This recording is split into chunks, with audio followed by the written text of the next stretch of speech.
Good morning, everyone, and welcome to today's webinar, Peace, Nonviolence, and Contemplation, Pathways in Internationalizing Curriculum Studies. I am Daniel Kastner, an Assistant Professor of Early Childhood Education and Curriculum Studies, and the Acting Faculty Fellow for the Global and International Engagement Office in the School of Education at Indiana University in Bloomington. It's a pleasure to have you with us today. Today's webinar explores how curriculum studies can foster peace, nonviolence, and contemplative inquiry in global context. We're joined by three esteemed panelists. First, we have Gülistan Gürsel-Bilgin, and Gülistan is an associate professor at Boğaziçi University in Istanbul, Turkey, and she's also currently with us here at IUB as a visiting scholar in the School of Education. Jennifer Snyder is an assistant professor of curriculum studies at Oklahoma State University, and Hongyu Wang is a professor of curriculum studies also at Oklahoma State University. Our three panelists will examine the challenges of sustaining peace education, the role of contemplative curriculum as a living process, and lessons from international women's nonviolence activism. Their perspectives draw from diverse approaches, including aesthetics, ecologies, and East-West inquiry. Through critical discussion, this session will engage with the possibilities and challenges of integrating peace, nonviolence, and contemplation into curriculum studies worldwide. And with that, without further ado, I'll pass the floor over to our first speaker, Gülistan.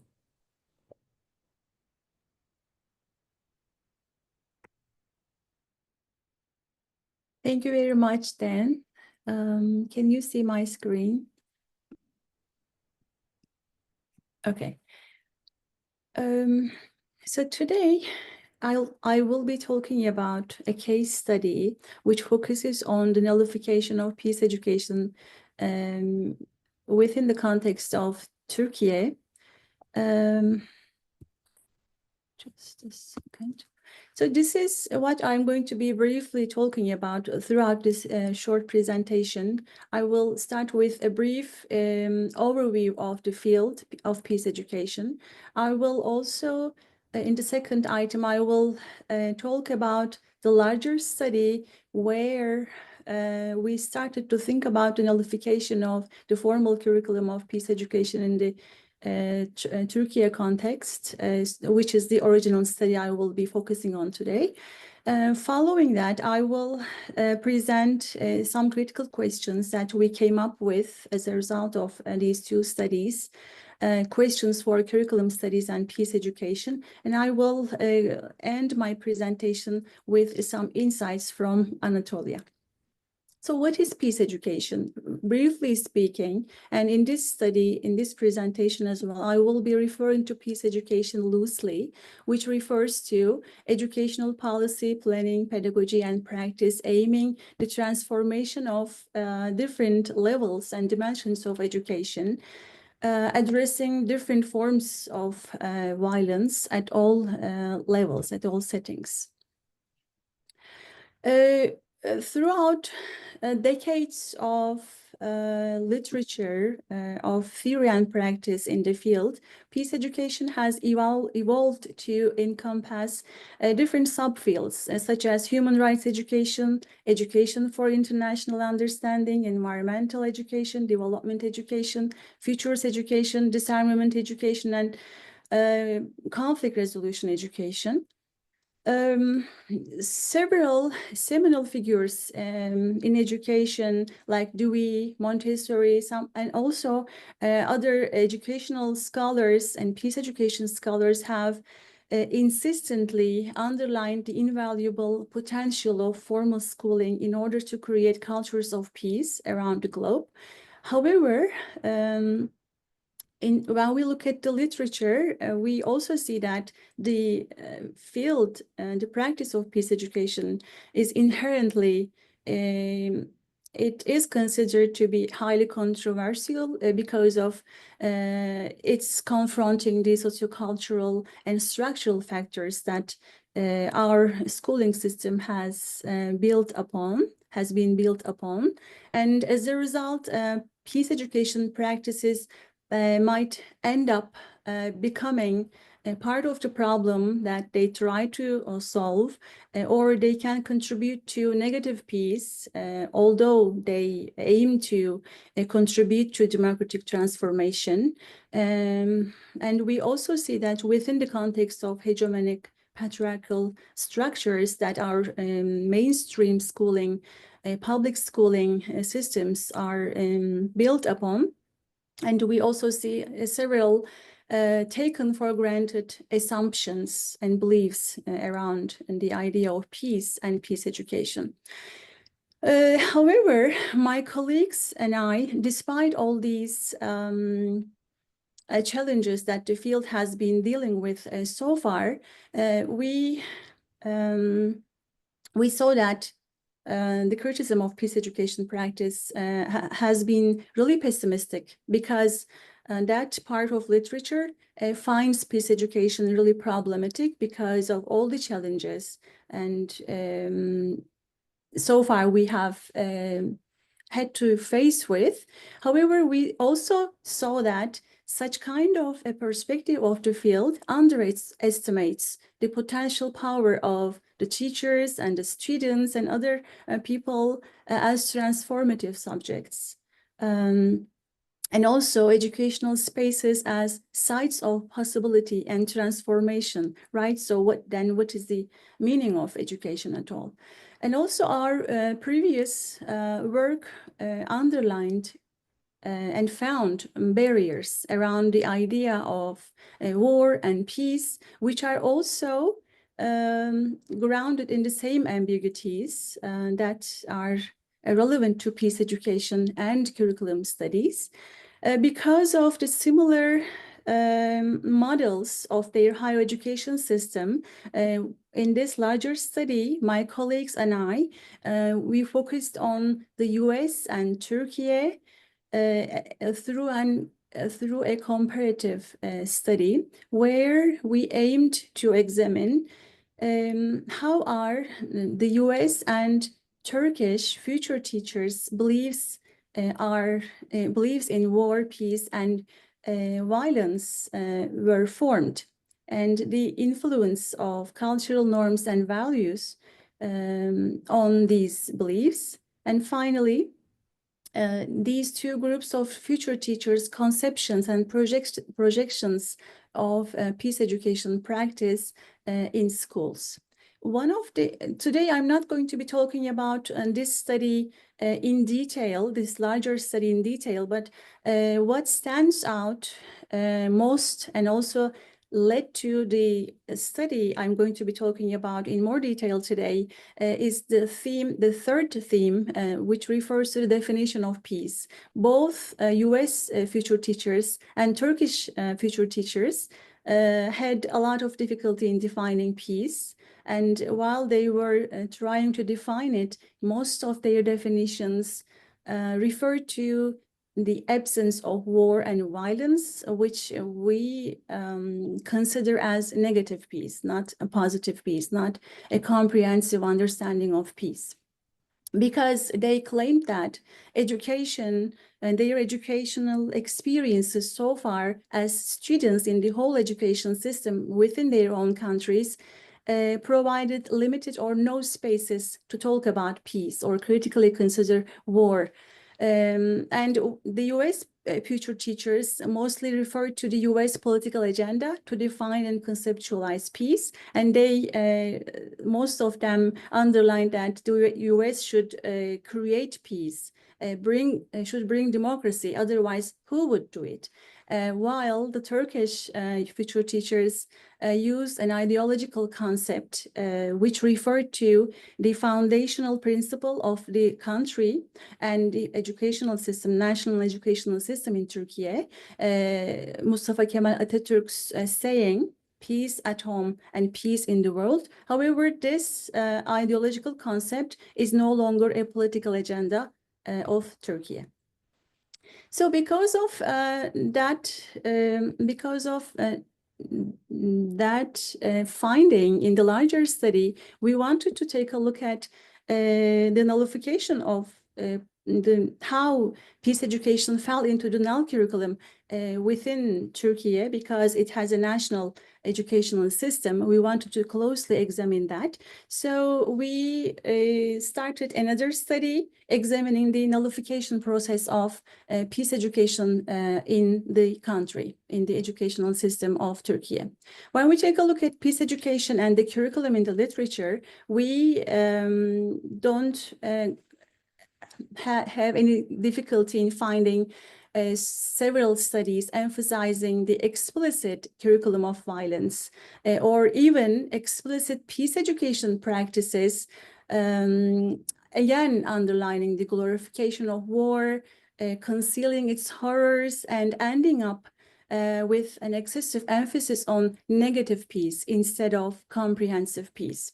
However, the hidden, or maybe we should consider it the implicit curriculum at this point, the hidden curriculum of violence, referring to that aspect, literature referring to that was really limited.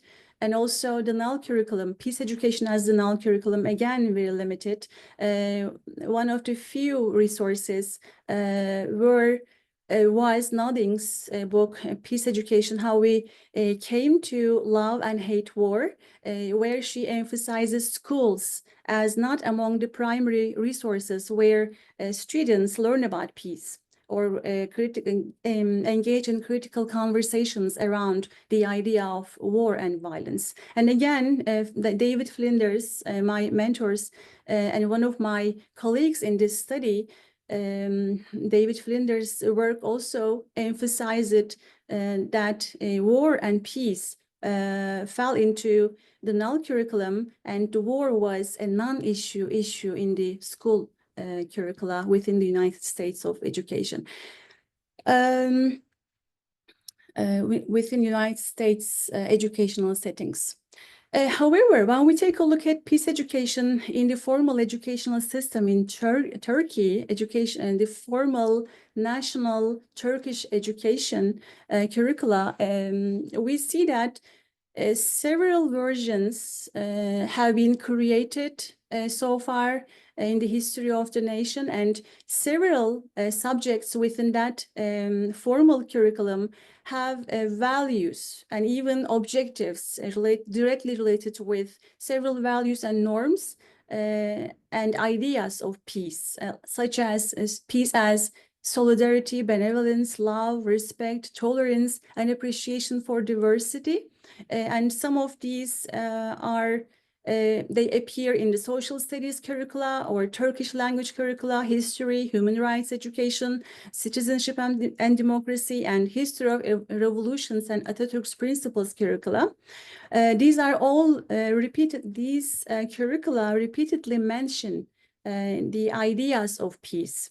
However, the literature also emphasizes that despite these formal curricula referring to peace, the practice, the instruction, the day-to-day interaction in the classroom within Turkey, it is problematic. Peace education is problematic, and they mostly refer to the limited literature, mostly refers to the centralized evaluation, exam-based system in Turkey, or teachers' lack of skills, knowledge, or understanding of peace as main challenges in terms of peace education practice.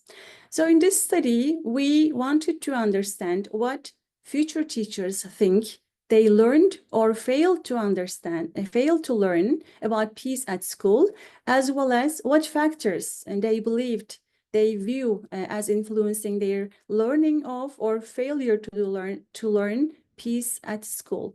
We used a phenomenological qualitative research design, and our data came from 43 future teachers. Here, future teachers is operationally defined as future teachers, but we have pre-service teachers in the educational teacher education systems in different education faculties in Turkey, and 1/3 of them were graduate students who also practiced teaching.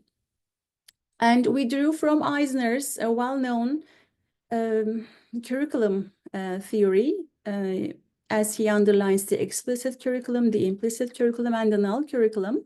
In this study, it is important to emphasize that, especially in terms of peace, ignorance is not simply a neutral void, because as Flinders and his colleagues emphasize, the absence of the curriculum, for example, the absence of peace in this case, has an immense presence within the lives of individuals. So here are the findings of the study.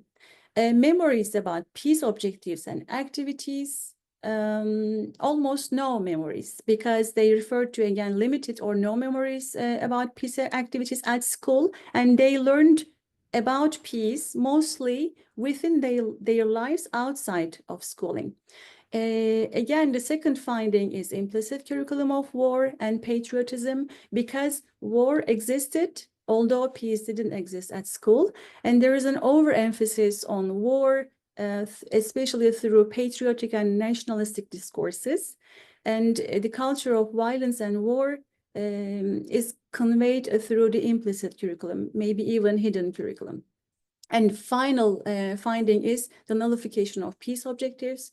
So many peace objectives we referred to in the formal curriculum. However, the learners, the students, they emphasize that they learned about violence, war, but not peace. Even the extracurricular activities removed the possibility of generating peace conversations, because they mostly supported the culture of war, nationalism, and patriotism.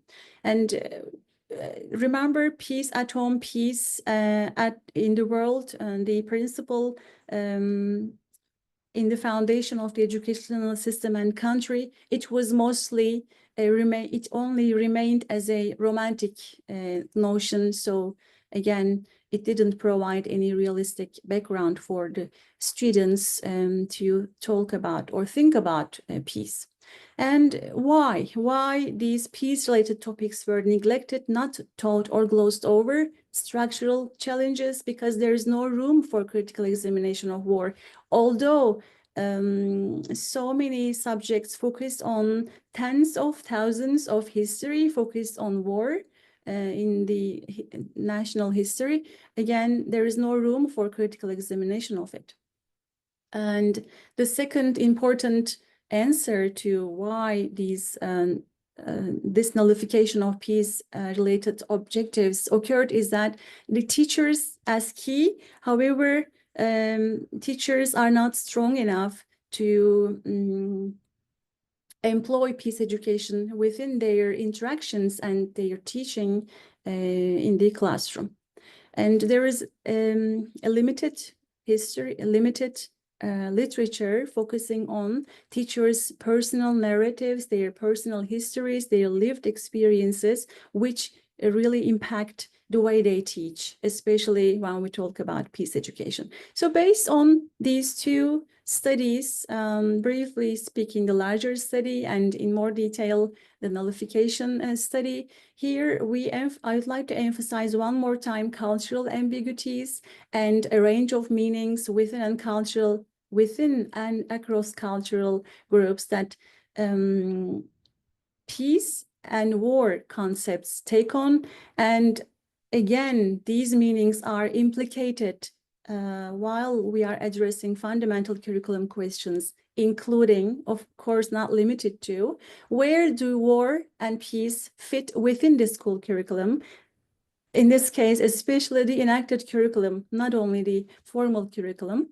What are the potential values of war and peace as curriculum topics?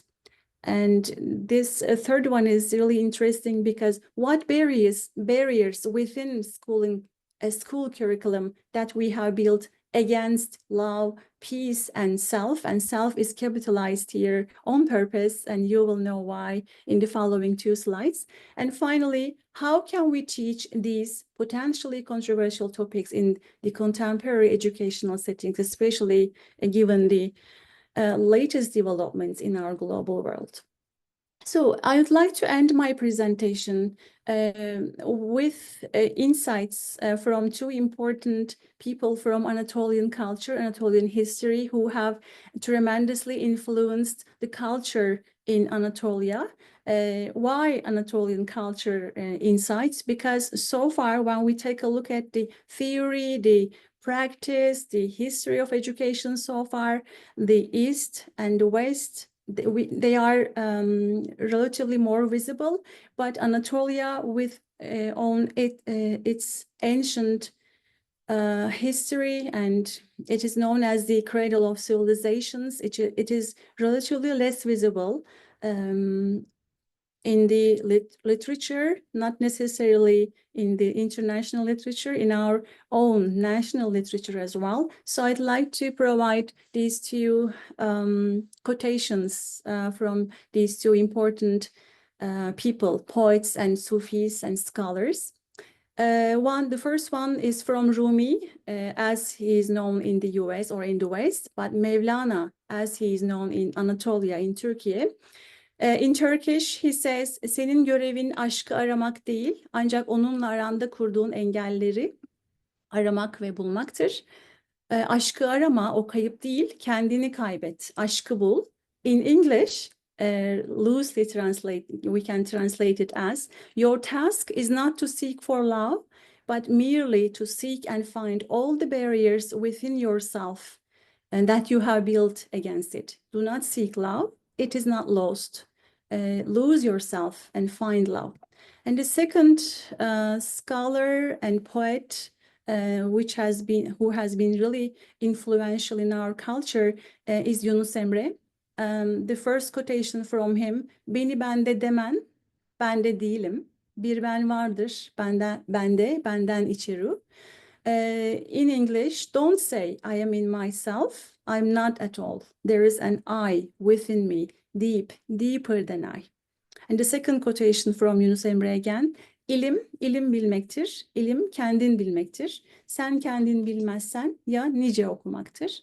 Knowledge is to understand who you are. If you know not who you are, what's the use of learning? So as we can see from these 2 scholars' words, it's important to think about, again, what is peace, what is love, who are we, and how can we overcome all the barriers that we have built within our schooling systems towards achieving and knowing what love, peace, and self are. So I'd like to end it here, and we can come back with questions or comments later.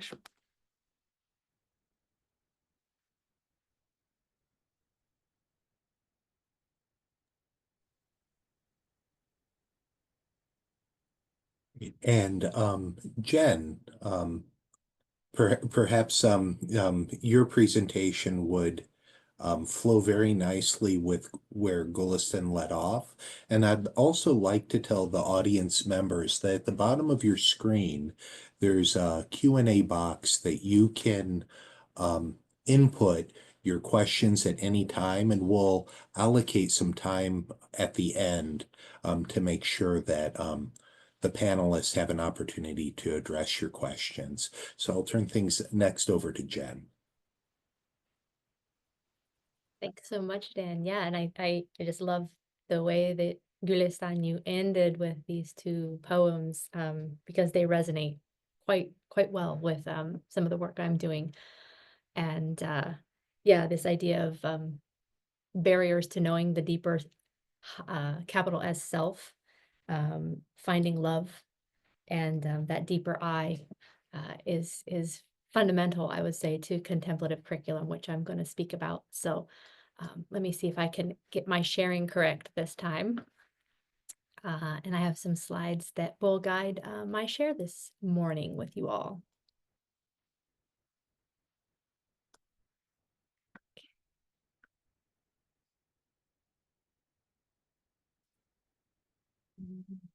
Hopefully, oops. Hopefully you all can see. Good. Okay. All right. Just making sure you all got really small on my screen. So, okay. All right. Yes, for my presentation, I'm going to share with you a little bit about the living nature of contemplative curriculum. My title is Living Contemplative Curriculum, Embodiment, Relational, and Disruptive. So before I jump into discussing the research that I'm doing, I have been doing for a couple years now. Well, before I do this, let me give myself a timer so I don't go too long. Okay. I wanted to set the stage a little bit for what is contemplative education. Sometimes when I say to folks that part of my work centers on contemplation, they either don't know what it means or they have some sort of images that get conjured up in their minds of humans, monks living in the mountains in remote locations, far away from society and other people, and they spend 80 hours a week meditating, or their whole lives meditating in a cave, only to emerge, to eat and sleep. And while meditation is definitely part of contemplative work, it's not the entire picture. So I tried to capture in this slide, and I apologize that there's a lot of words, but I wanted to capture a sense of what contemplative education is. So it's not bound to any single tradition, origin, or term, or even individual. Contemplative education does draw a lot upon the various wisdom traditions and spiritual traditions that exist across human cultures and time. So Buddhist philosophies and meditations, Taoism, forms of yoga from Hinduism, Jewish Kabbalah, indigenous cultures. So there's a lot of East and West connections and traditions that inform it. I mean, even Socrates in Western antiquity was part of trying to incite contemplative work. In terms of curriculum studies, although these scholars might not say explicitly that they are doing contemplative work, I think that they very much incite contemplative work. And that's one of the strengths, I think, that comes from curriculum studies, is that particularly since the reconceptualization of the field onward, there's been great emphasis placed on the experiential component of curriculum, which is rooted in the individual, the person, comes to the fore in curriculum studies. So these are a selection of just some scholars that come to my mind who really encourage that centering of the self and experience within curriculum. And the self and experience are at the heart of contemplative work. So we even see resonance of contemplative ideas in the language that we use in education. So the third line here is just some of the phrases that we use in teaching and learning that can connect to the idea of the contemplative, inquiry-based, transformation, embodied learning, experiential learning, service learning, student-centered, constructivism, creativity and art making. All these terms can carry with them a sense of contemplative flavor. And also, even within the literature of contemplative education or contemplative work, there's no single term that's used to capture it all. So you might see in the literature contemplative pedagogy used, contemplative practice. Mindfulness is a very common one. Mindful practices, holistic education, and more. It's often, as a curriculum scholar, what I find very interesting is curriculum isn't often mentioned in the literature explicitly by scholars, which is sort of where I find my work coming into play. So in the literature on contemplative work, contemplative pedagogy, contemplative curriculum, there's a lot of conversation around what are the aims of this kind of work. And so these two nuggets I took from the literature, because I think they offer insights not only into the nature of contemplative work, but they also connect strongly to the ongoing research that I've been doing around contemplative curriculum and its living nature. Because all of these are really, really present, woven into and commingle in the context where I'm studying, which I'll get to soon to share more about. So the first quote is from Bai et al., and it says, I think it's focusing on how contemplative work gets to the pre-cognitive, it gets to the sort of tacit, it gets to the before knowing of knowing, gets to those spiritual and creative dimensions of education that are often overlooked. And the power of that for them is that there is healing that can be involved in that this healing disrupts the instrumentalist and utilitarian materialistic aims that often underpin curriculum and teaching. And Barzanat and Bush lay out in their text several aims as well for contemplative work. So engaging in awareness through meditative practices. In deep introspection is important, and not just students cultivating understanding of content, but discovering those meanings of the materials from within themselves is really important, rather than having an external authority tell them the meaning. It's the uncovering of meaning as they understand it. Connecting through compassion, spiritual, ethical dimensions, which echoes Bai et al.'s point as well, and deep inquiry into one's own inner space, personal meanings, creativity, and the nature of the mind. The nature of the mind is a very important aspect of contemplative work, and how the mind can create illusions and perceptions and projections. And I'll get more into that in a little bit. So another aspect of contemplative practices and contemplative curriculum that's important is that practices are sort of a cornerstone of contemplative work.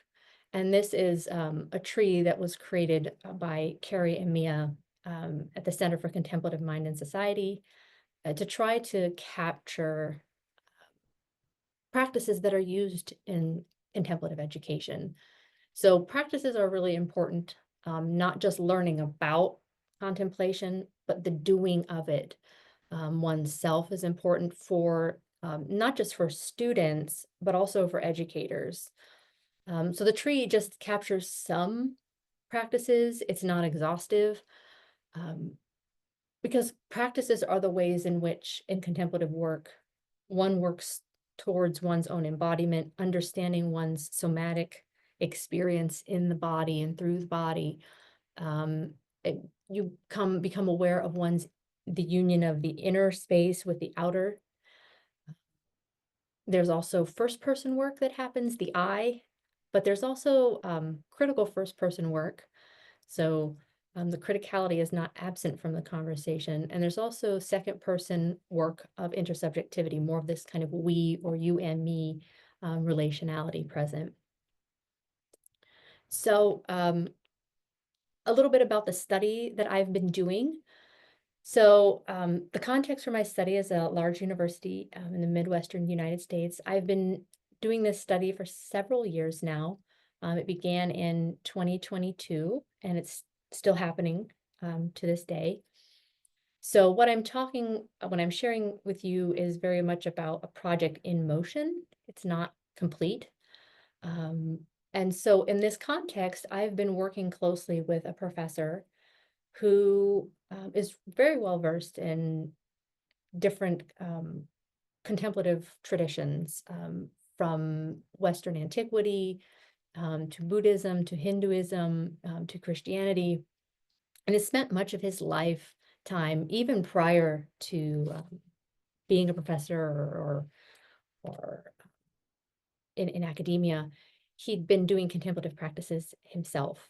Has been very intrigued by this idea his whole life. And he's been able to somehow manage to create and sustain for the past 20 years contemplative work in an institution, in an institutional setting, which I find to be a fascinating case. And in particular, I am engaged with him in looking at the nature of his courses.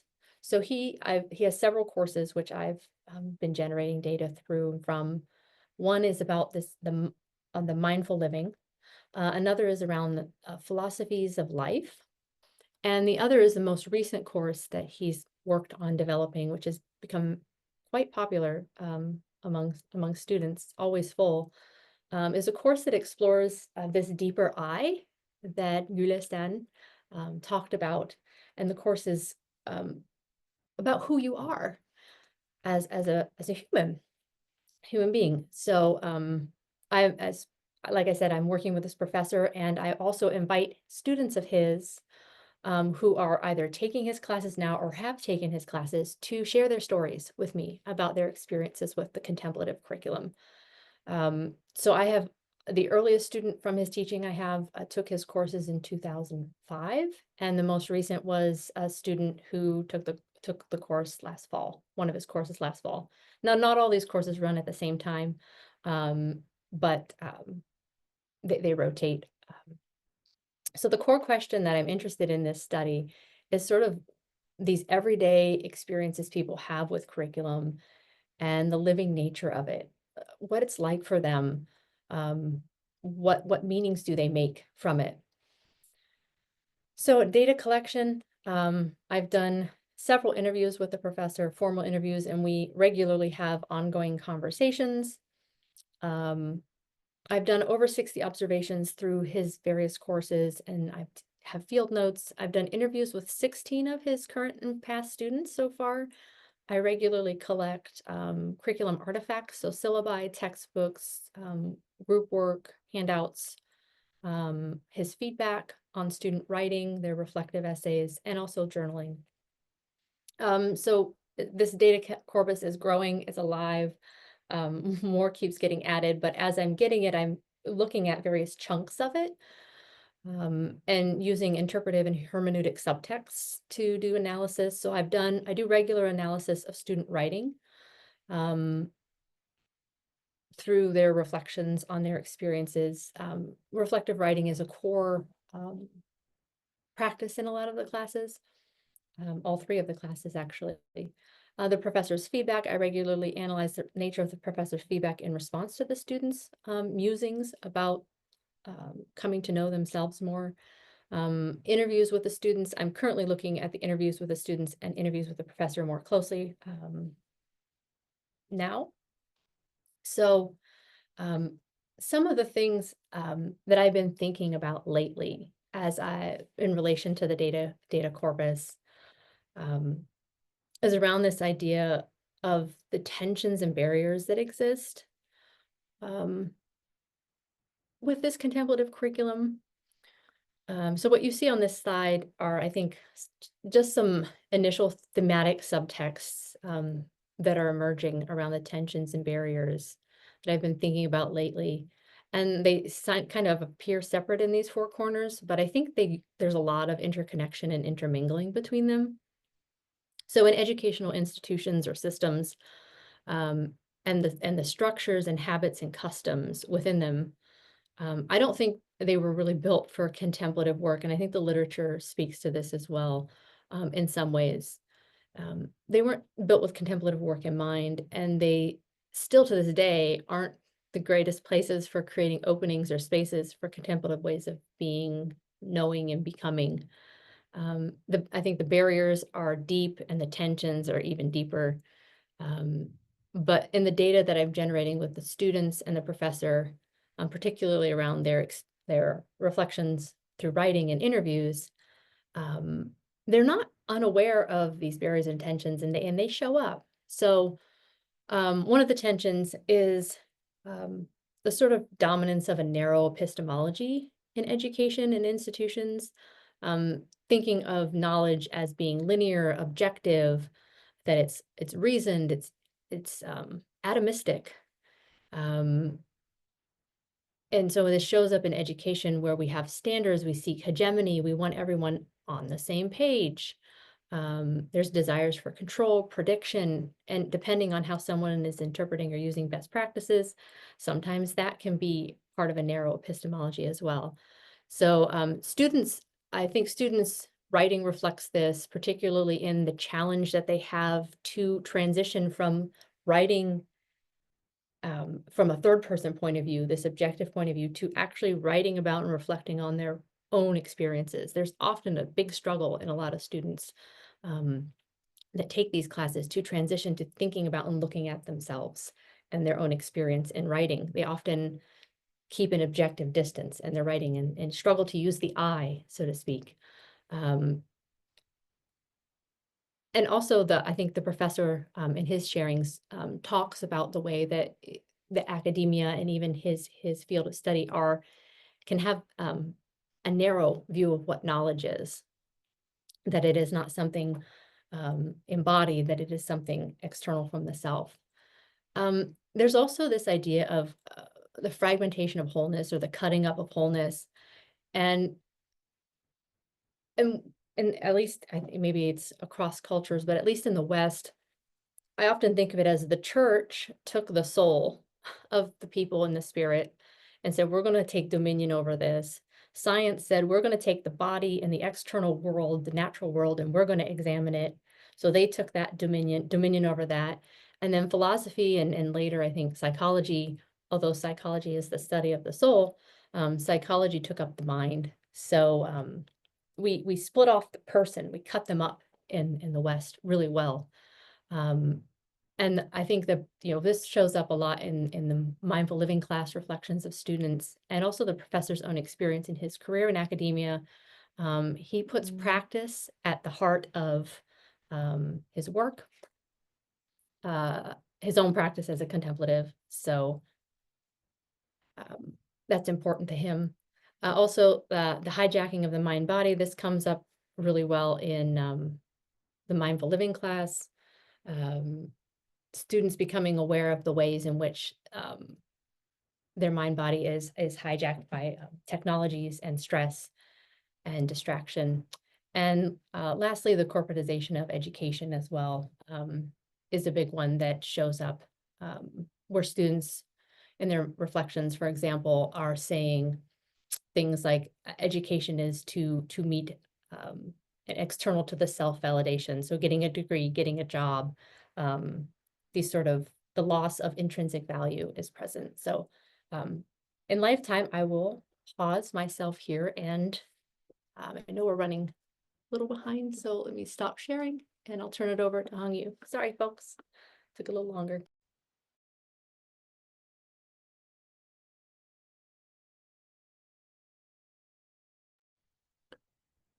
And next we have Dr. Hung Yu Wang, as she is putting her slides on the screen and sharing those.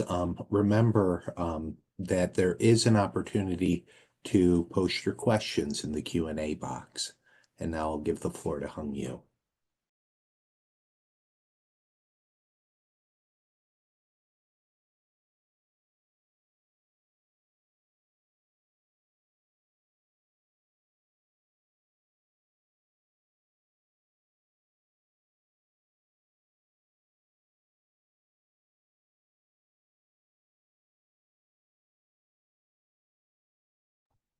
Hung Yu, I think your microphone is muted.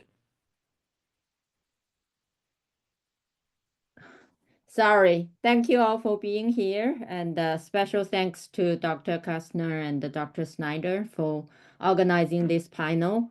I will try to highlight some main points of my presentation, and so that we can have time to discuss and have questions in the end. My presentation is actually related to the previous two presentation, and I also take up the notion of no curriculum. What is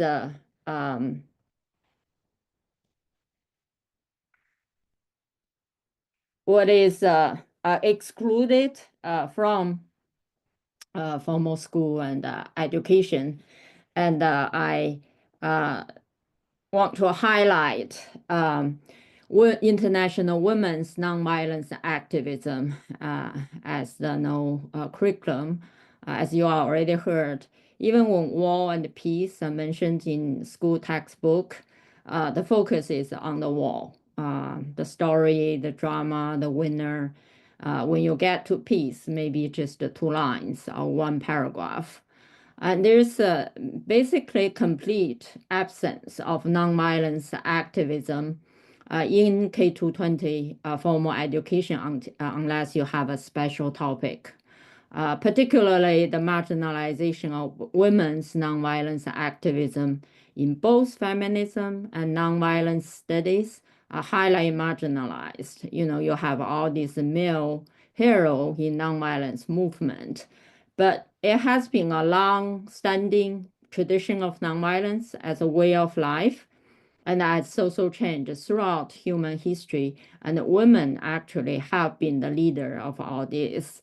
And their stories should be highlighted to point out alternative new possibilities. The 3 women leaders I want to highlight is Jane Addams, Leah Gui, who's the leader of Liberian Women's Peace Movement in 2003, and Chang Kong, Vietnamese activist. Jane Addams is the one that is relatively, we are relatively familiar with. And for her, nonviolence and peace is not only an anti-war position, but also everyday practices such as at How House. But remarkably, her anti-war position in the First World War was highly unpopular, but she had the courage and the ethical integrity to lead the women's peace movement across enemy nations. They came together to seek peace. They founded the Women's International League for Peace and Freedom, and she was the first president. For Lima Noe, this is quite recent. Liberia Women's Peace Movement in 2003 ended the civil war and also elected the first female president in the continent of Africa. And the documentary Pre-Devil Back to Hell talks about the whole process. And some of the main things I took from the movement, I don't have time to go over all of them, is the intertwining relationship between personal and social healing, connecting across religions or class differences to form women's solidarity for peace, evoking African tradition of motherhood. Starting from grassroots movement in the beginning, there were only like 2 dozen of women who were protesting the war in the fish market, but it grown into a full-blown, not only Liberian women, but also African, other African countries' women's support to form international community and to achieve what was unthinkable in the beginning. One of the particular touching thing for me in that movie is at the end of the movie, at the end of the film, hundreds and thousands of children were running behind those women leaders and chanting, "We want peace, no more war." So the role of public education is obvious here, even though they are not formal educators. We do have a lot to learn from them. And Chang Kong is a Buddhist peace activist in Vietnam, in exile, in Plum Village, in France. Key to her work is non-dualistic interconnectedness and mindful communication. She has been doing this for all her life. and now still in Plum Village, and what they are doing there, transforming everyday lives of many people worldwide. One thing particular that I want to mention is the her practice of mindfulness to achieve inner calmness. Just because of her calm presence, she saved people's life from being get shot in times of crisis. And that's why and how she emphasized this peace circle from the self to others, to social structure, to planet. And it is mutually influencing circles.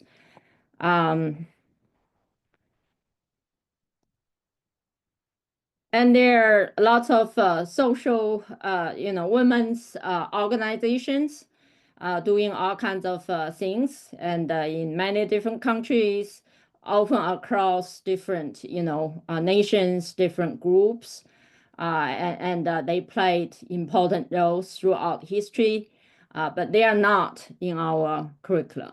And so these all these women's individual and collective activism, what is important for me is the transformation of relationships. It's not about political power structure. It is about transformation of relationality for nonviolent social change. And they actually contributed a lot of specific gender strategies to nonviolence activism, to the mainstream, even though they are not really recognized as women's strategy. And so I have talked about other things already.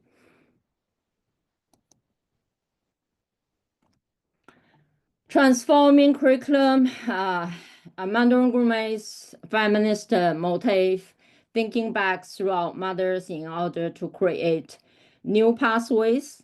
Particularly, I want to mention Indigenous mothers' legacy pre-colonization and in current colonization, decolonization project. I also want to mention Taoism. It traced back to the matrilineal tradition. It emphasized the creative role of maternity and strengths of femininity over masculinity. And importantly, it's not about women versus men. It's about everybody has both in them and how you negotiate. And that opened up non-binary gendered expressions, and also really going beyond the gendered binary. To talk about this, certainly related to the need to transform the content, process, and purpose of education. And I actually talked about it a lot in my 15 years of work on nonviolence education. And I pick up this topic also wants to address one of the critiques of my work as only focusing on personal cultivation and not enough on social change. Actually, there are a lot related to nonviolence activism and social change, and I highlighted that. But I also want to point out for educators, the key is always about personal cultivation.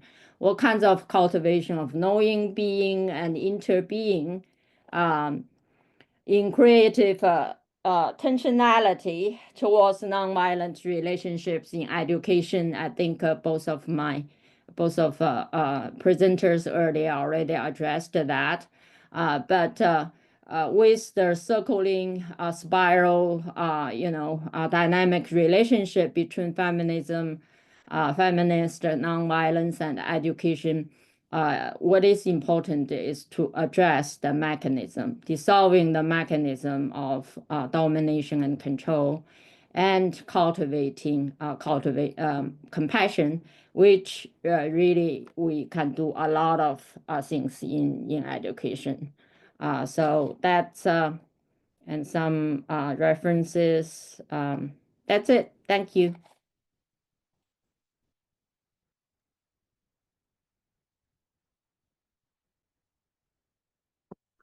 Thank you to our three presenters for three outstanding presentations. We are just a few minutes away from 12 o'clock, so we have just a few minutes left together today. And I thought perhaps a good use of our time might be to invite our panelists if they maybe have questions or comments for other panelists to or to invite a very brief dialogue among the three of you. Anything immediately come to mind? Well, I just a comment to Gülistan and for sharing that cross-cultural comparative piece between Turkey and the United States when you were looking at students. I found it very fascinating when you're your table with the findings that despite the cultural difference, that both groups of teachers seem to view peace as something external to the self, rather than something that's cultivated from within. So I thought that was pretty interesting finding. Thank you very much, Jennifer, for sharing this idea with us. The more I learned about Hongyu and your work, the more I realized that the process of seeking peace as something in the outer space, but not within ourselves. So again, I'd like to emphasize the barriers that we have insistently constructed within ourselves to know peace, love, nonviolence through our education system. And it's important to focus on the potential of mainstream schooling to reverse that effect.